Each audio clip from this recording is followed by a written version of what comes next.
So we've been pretty lucky. Weather's been really nice. Kind of an awkward winter, but we like to take advantage of the good opportunities that we have. So I was invited out again for the second test day for Husky Formula Racing. This time, the team was looking at testing out a proof of concept for paddle shifters. So they've rigged up some little micro switch buttons on the steering wheel, and they have a whole pneumatic setup for paddle shifting. So they invited me out, and I went out there with the focus of setting these guys up with a baseline in terms of the suspension. When I got to the car, so last test day, I had them fix the toe. The front toe was way out, and so the car was darting left and right, pulling all over the place.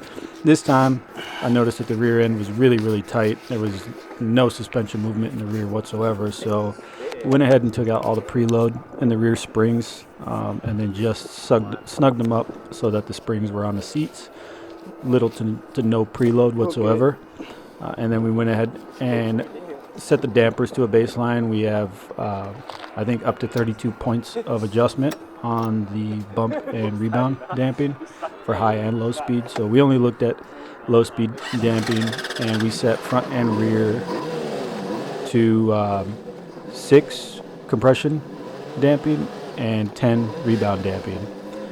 And so with that gave the car a little bit more compliance, put some more movement in the suspension, some more reactiveness, and then also with the good weather, the tires are more in a happy window for doing some runs. So here I am. I'm going to take it out on the long course, and this course is about 20 seconds longer than the short course, and we're just going to put the car through its paces to see how it acts with the changes that we made.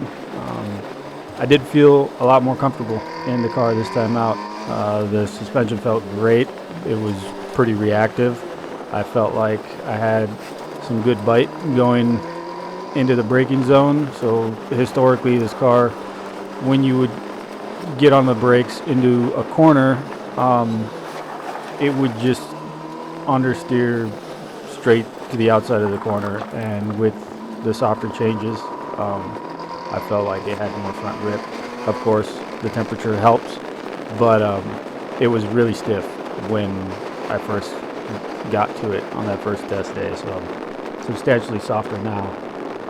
And then they got a bunch of other things that they have to sort through. A lot of compliance in the suspension components. The wheel bearings are on their way out the door. They're loose and floppy. So set up a test plan for them. What I wanted them to focus on was always doing the same thing, not trying to experiment with the car when they're setting their lap times, but just trying to be consistent and making the same movements and making mental notes of what the car is doing, what you want the car to do, and any problems that you're facing with the car, so that when you go into your suspension geometry design and your steering geometry design, you could take those notes with you to fix it. Because I like to reiterate to them that this thing is not the best designed car. I did what I could, and I have limited knowledge in suspension geometry design and vehicle dynamics, and this was 7 years ago when I designed this car. So what I asked them to do was go out, do your outlap, and then after your outlap is complete, you do kind of like a familiarization lap. So 60%, not really pushing, get familiar with the course. Once your familiarization lap is complete, then you're going to do 5 push laps. Not pushing to 100%. We don't need the car spinning off of the track. That does nothing for us. But gradually increasing in pace and pushing the limits of the car to your abilities. And then on the 5th time lap, you'll get a checkered flag, and then you do your cool down lap and bring the car in. So that's what we're doing here today, and it went well. I look forward to what these guys are going to do in the future.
I think it's in first. Let it go. It feels so good. I think you'll like it. A lot better than it with the